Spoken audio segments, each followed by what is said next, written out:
What's hiding underneath things can be scary. Underwater, under your bed, especially what's under your carpet. Except when you get new carpet from Carpet One Floor and Home. After tearing up your old carpet, they'll vacuum and apply Health Annex antimicrobial to your subfloor, disinfecting and killing mold, mildew, and any remaining general awfulness. Carpet One Floor and Home goes the extra mile to protect you, your family, and your home. Carpet One Floor and Home in Columbia, making your home beautiful, guaranteed. Good morning and welcome to Radio Friends on Tuesday, October the 31st. Good to have you with us, and my friend Larry Brown is here. Hi, Larry. Hello, Paul. All right. This is Halloween, right?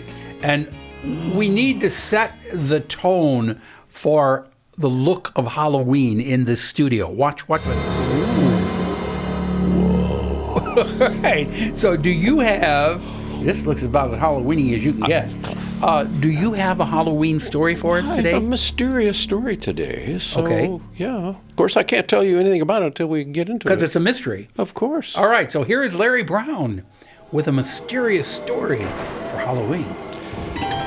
Jerry was simply fascinated with electronic computer activity. Every new algorithm or program or application would come down. He was just into it. And he particularly was so fascinated by, holding one's cell phone. One could control things at your home, raise the garage door, set the thermostat, turn the lights on and off, start the car. He just got so absorbed by this, so fascinated with every program. And then he discovered that he had the ability and the equipment to tap into other people's home systems, get into their Wi-Fi. And there was an element of it that was just fascinating, and a part of his attitude was he was a kind of a trickster about it. And then he discovered that he had entered into the system of a home. It was a widowed woman with two younger adolescent children, and he began to be sort of viewing inside the activities of their home. Now, Phyllis was at first didn't know what was going on. I mean, there were these weird electronic things that were happening. She would come home and all of a sudden music would be playing throughout the house, or she got a message that said the refrigerator was reporting in saying we were out of frozen pizza. Or one day she said, I didn't buy these sports tickets. Well, she thought the kids were messing with their system, and they too were annoyed because it was getting into their screen time with these strange interrupted messages. Well, Jerry, as he was getting into it, at first it was kind of fun, but then he began to have some guilt feelings about that. Was he really, he wasn't doing anything inappropriate, and he began then to think maybe this is an addiction, maybe this is a problem I ought to deal with. But yet he was so drawn to this particular family. There was he decided, well, maybe not play so many tricks. And he started actually to get messages to them, and he was sending messages like, how you doing at school? Or, be careful when you're driving. He began to develop a kind of concern, but still he was, virtually interfering in their lives. Well, Phyllis began to be annoyed at that and sometimes a little fearful. And so she talked with some computer geeks who came in and set up new safety systems, protocols for her phone and for the computer, and even had the bank, do some more safety systems. But still, she was getting now these unwanted messages, which she thought was from a man, but she couldn't tell exactly. Meanwhile, Jerry is feeling more attracted to this family, feeling a kind of an affection and a care for this family. But neither one of them, of course, know who each other is or what's going on. Well, Phyllis finally had enough.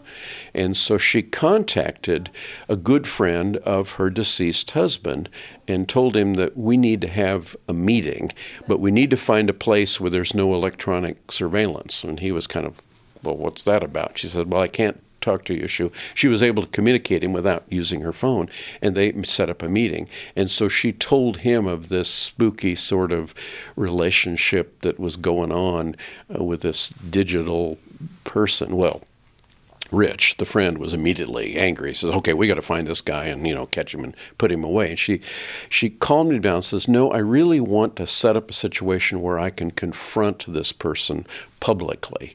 And then we'll decide if we need to go to law enforcement or something like that. So they worked out a plan. Well, meanwhile, Jerry doesn't know any of this is going on.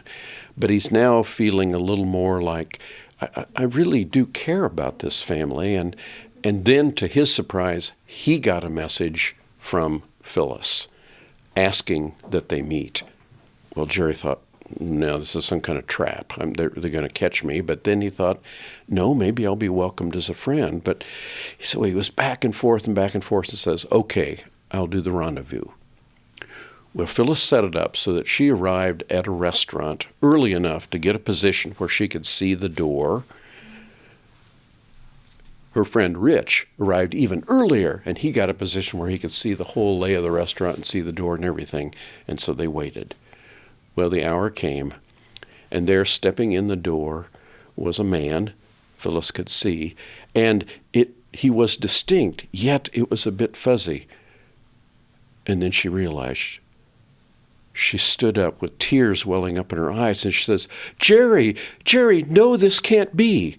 And it was at that moment, only at that moment, that Jerry realized what was going on and saw who she was.